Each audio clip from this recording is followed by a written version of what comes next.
बिहार चुनाव नतीजों के बाद नेता प्रतिपक्ष और आरजेडी के अब कहें तो सर्वे सर्वा तेजस्वी यादव को अपने विधायकों के पाला बदलने का डर सता रहा है। सियासी गलियारों में चर्चा तेज हो रही है कि आरजेडी टूट की कगार पर दिखने लगी है। एनडीए के रणनीतिकारों के निशाने पर आरजेडी और महागठबंधन के विधायक हैं, ऐसा कहा जा रहा है। बिहार में चर्चा है कि आरजेडी एक डूबती नाव है जिसका डूबना तय है, बस सही समय का इंतजार है। आरजेडी और कांग्रेस को विधायकों के टूट का भयंकर डर सता रहा है। 2025 के चुनावी जंग में आरजेडी की करारी हार और महज 25 सीटों पर मिली जीत तेजस्वी यादव के लिए सिरदर्द बन चुका है। आपको याद होगा, सरकार बनने से पहले जब नीतीश कुमार ने आरजेडी से नाता तोड़ा था, उस वक्त शक्ति परीक्षण के दौरान विधायक चेतन आनंद, प्रहलाद यादव, सुनीता देवी, विभा देवी, प्रकाश वीर जैसे विधायकों ने भी एनडीए का दामन थाम लिया था, जबकि यह संख्या 1/3 से कम थी।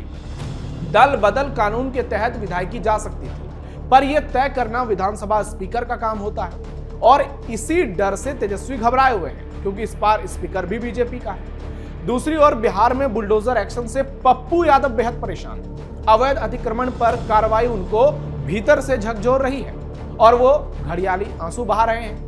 बिहार सरकार की तुलना चंगेज खान से कर रहे हैं। वहीं जेडीयू के एक सांसद हुमायूं कबीर का समर्थन कर रहे हैं। यानी बिहार की राजनीति में जबरदस्त गर्मी देखने को मिल रही है और भारी बवाल मचा हुआ है।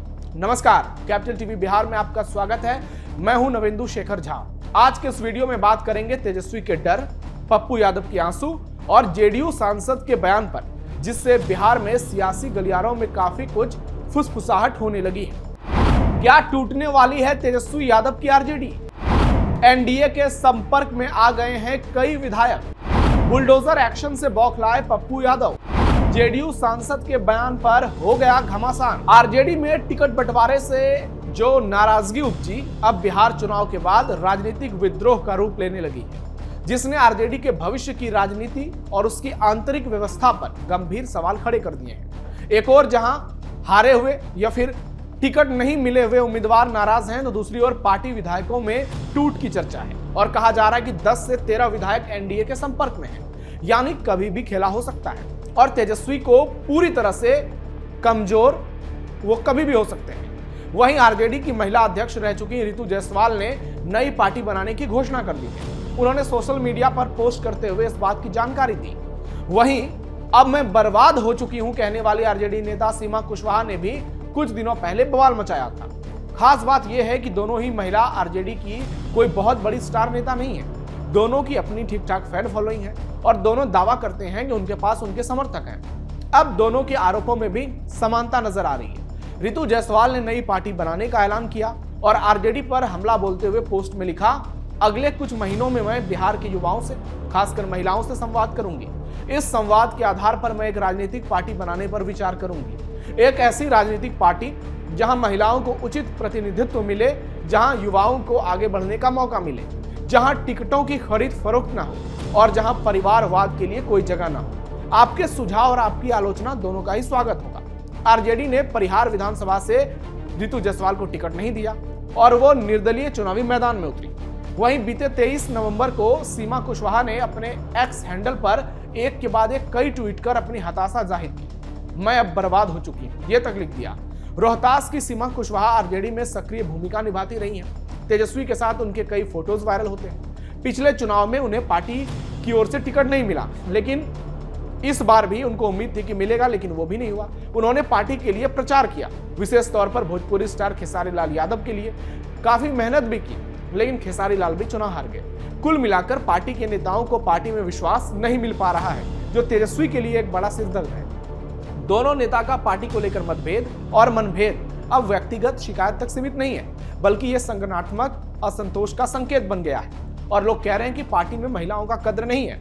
अब जीते हुए विधायकों को लेकर भी चर्चा शुरू हो गई है। बिना चिंगारी धुआं नहीं उठता, ये आपको भी मालूम है। यानी तेजस्वी की पार्टी पर टूट का खतरा मंडरा रहा है। कभी भी बड़ी खबर आ सकती है, कभी भी तेजस्वी के विधायक पाला बदल सकते हैं। उसकी संख्या 5 होगी, 10 होगी, 15 होगी, ये तो आने वाला वक्त बताएगा।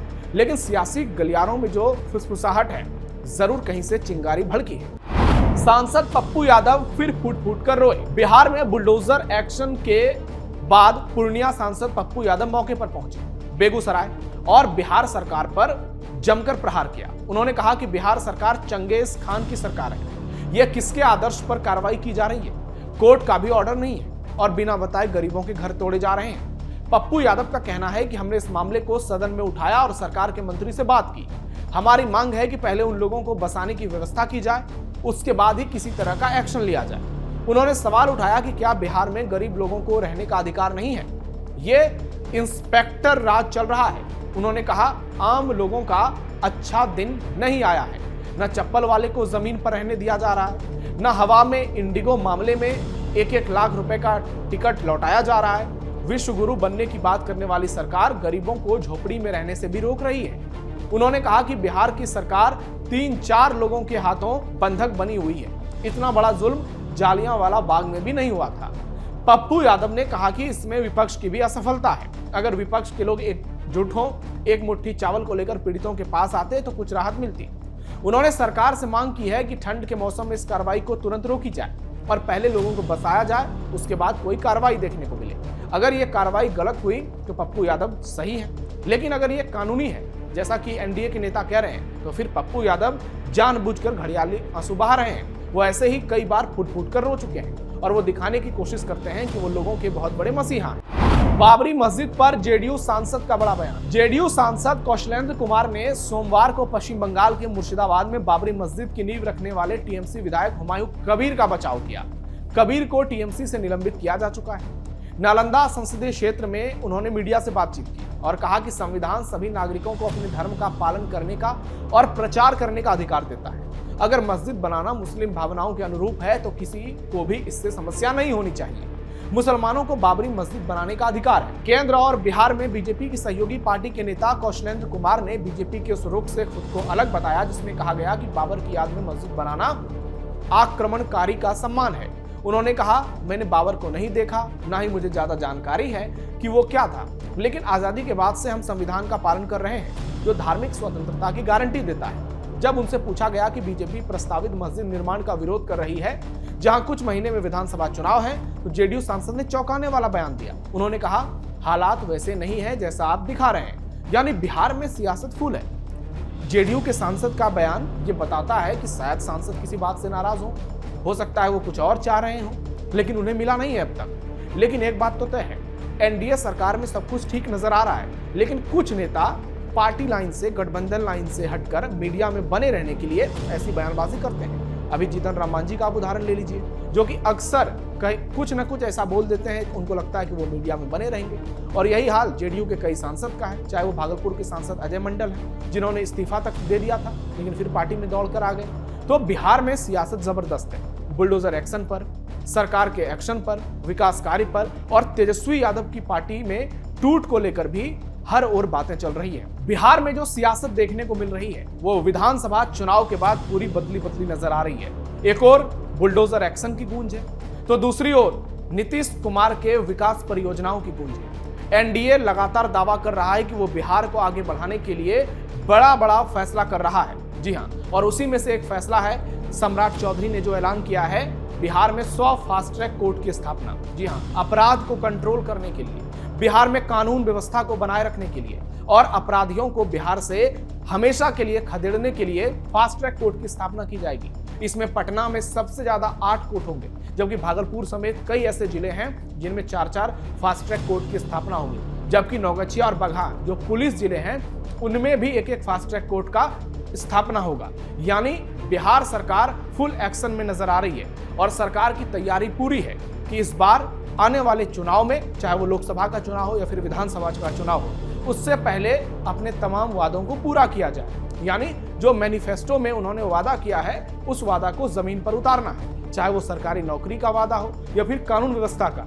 और उसी के मद्देनजर बिहार में बुलडोजर एक्शन देखने को मिल रहा है। चाहे पप्पू यादव विरोध करें, आरजेडी के कोई और नेता विरोध करें या फिर गठबंधन से कोई आवाज उठे, सरकार की सेहत पर इससे कोई फर्क नहीं पड़ रहा है। बुलडोजर एक्शन ताबड़तोड़ अंदाज में चल रहा है और वो आगे भी चलता रहेगा। आप देख लीजिए कि दूसरी ओर लालू प्रसाद यादव को लेकर भी बिहार में चर्चाएं हैं। आज उन पर कोर्ट का फैसला आया है, 2 दिन की और राहत मिली है, फिर आगे 2 दिन के बाद सुनवाई होनी है।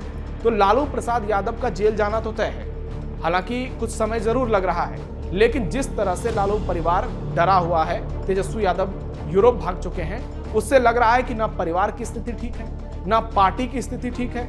और ये दोनों बताते हैं कि आने वाले समय में आरजेडी में फूट देखने को मिल सकती है, जिसकी संभावना हम आपको बता रहे हैं कि 10 से 13 विधायक जो हैं वो एनडीए के संपर्क में हैं। अब आपको क्या लगता है, बिहार में हो रही सियासत पर क्या तेजस्वी यादव काबू कर पाएंगे? क्या वो आरजेडी को बचा पाएंगे और बिहार की पॉलिटिक्स में अपनी छवि को थोड़ी मजबूत कर पाएंगे? कमेंट बॉक्स में अपनी राय जरूर दीजिए। हमारे इस वीडियो को लाइक कीजिए, शेयर कीजिए, कैपिटल टीवी बिहार को सब्सक्राइब जरूर कीजिए। फिलहाल इतना ही, धन्यवाद।